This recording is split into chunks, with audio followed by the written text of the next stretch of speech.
defendant wish to address the court?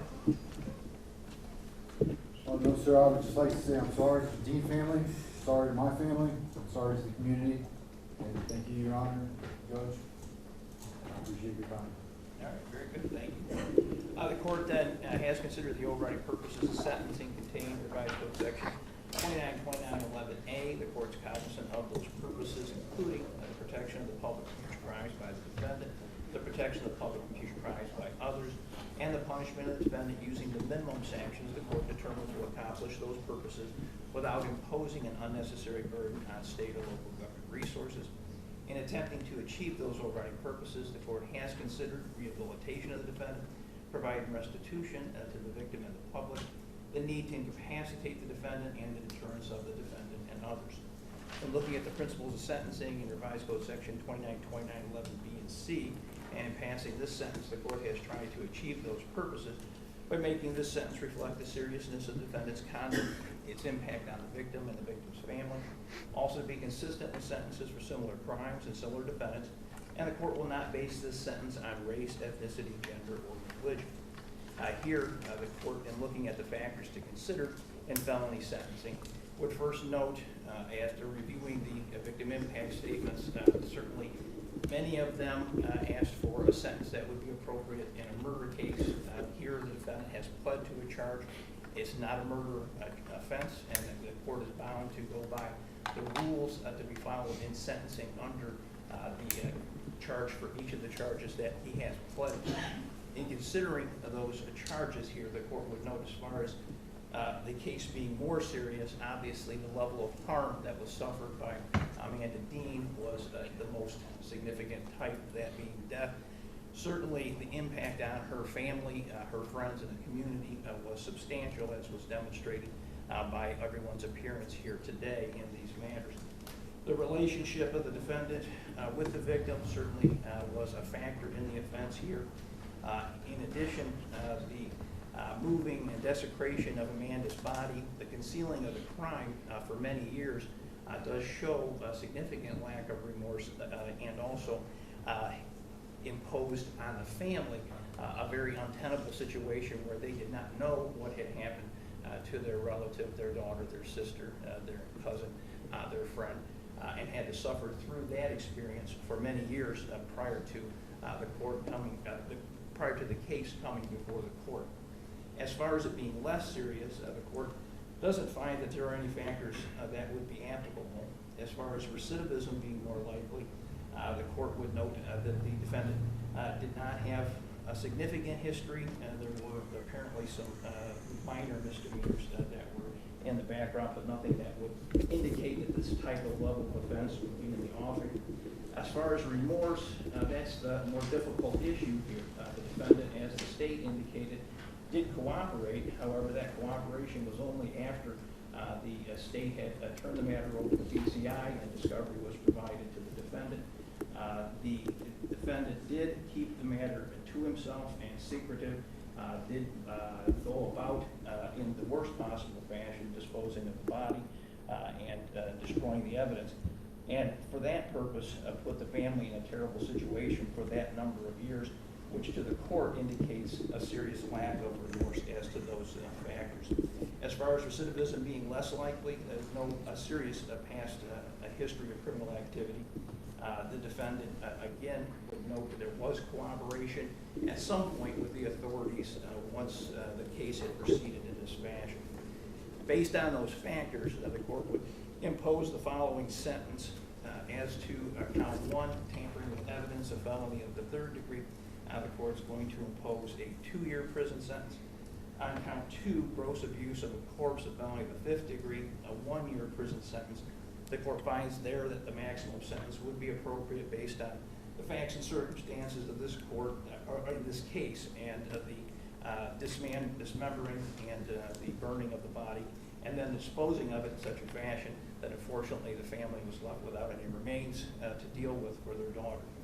On amended count 5, involuntary manslaughter, a felony of the 1st degree, the court's going to impose a 9-year prison sentence. The court feels the higher end of that sentence is appropriate based on the sentencing factors that we reviewed here, based on the fact that we do not know the actual cause of death in this matter. I think it would be inappropriate appropriate to impose the maximum sentence. I don't believe the court has the factors in front of it to do so.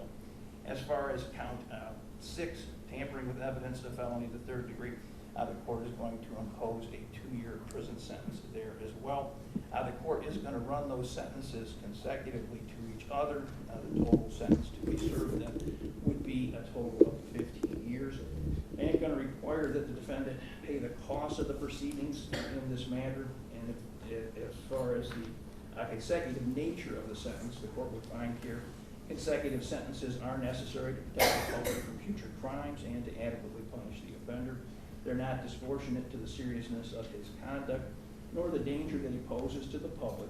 And here, at least 2 of the offenses were committed as part of one or more courses of conduct, and the harm caused by those courses of conduct was so great that no single prison sentence for any of those offenses committed would be adequate to reflect the seriousness of the offender's conduct. The offender also has demonstrated through this case that the history here would indicate that consecutive sentences would be necessary to protect the public from future crimes by the defendant as well.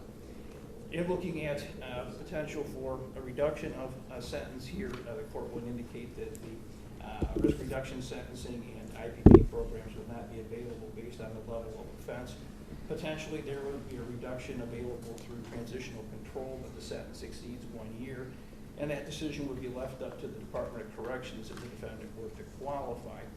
As far as earned time credit, the court is aware that we are sentencing based on the prior law at the time of these offenses, so earned time credit would be the former level, which would be that as to each of the charges here in the sentences imposed, they could be reduced by up to 8% if the defendant followed the rules and regulations of the Department of Corrections while he was there, and could be potentially increased to up to 10% if he completed certain programming, but that the Department of Corrections would reserve the right to reimpose that time if he violated those rules.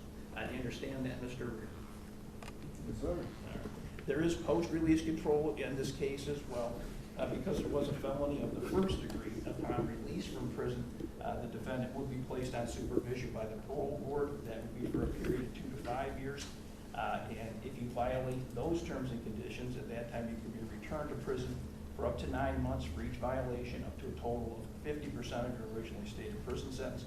In addition, if you were to commit a new felony while on post-release control, at that time you could be returned to prison for the remainder of the post-release control time, or for 12 months, whichever of those is longer, in addition to any time that would be imposed on the new felon. Do you understand that? Yes, sir. As far as judicial release, you do have the ability to ask the court to release you early because your stated sentence is in excess of 10 years. You would have to wait until you serve 1/2 of that sentence before you could apply for an early release. Do you understand that? Yes, sir. As far as rights of appeal, there's no automatic right of appeal here. You may have some limited rights of appeal that could apply. Any appeal that you would wish to file, you have to do so by filing a notice with a clerk of court's office within 30 days from the date of the judgment entry that imposed the sentence. Do you understand that? Yes. You do have 696 days of credit, which is an unusually large amount. Again, the court expresses to the family thanks for your patience in allowing the process to play out to see whether the remains of Amanda could be recovered. That did entail this case taking substantially longer than a typical case would take. As far as the purposes today, I'm going to remand you the custody of the sheriff and have you begin serving out the prison sentence that was handed down. Is there anything further than from either of the parties? Yes, ma'am, we approach it. You may.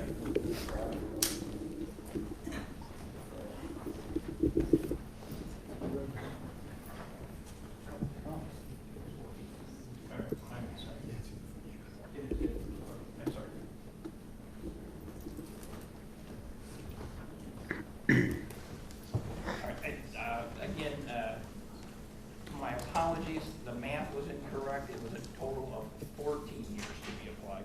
And again, that would still be half of the time that the defendant could then apply for judicial release. So that my math was incorrect there. That's 14 years. That was the total sentence. Anything further than the No, Your Honor. No, Your Honor, just ask the defendant's indigent act, ask that the court waive any fines and costs. Is there any objection? No, Your Honor. All right, the court will waive fines and costs based on the anticipated length of the incarceration. All right? We request a contact visit with his mother, Your Honor. At the county jail? Either here, under the supervision of the sheriff, or at the jail, Your Honor. All right, well, as far as the jail here locally, I leave that determination up to the sheriff, as long as he remains here prior to his transport to the institution. As far as the institution, I would leave it up to their discretion. Yes, sir. All right, anything further than from the parties? No, Your Honor. All right, very good, thank you. Again, I appreciate the family's patience in this matter. I hope this helps you heal and move forward. Do keep Amanda's memory with you as you proceed out. I appreciate it, thank you.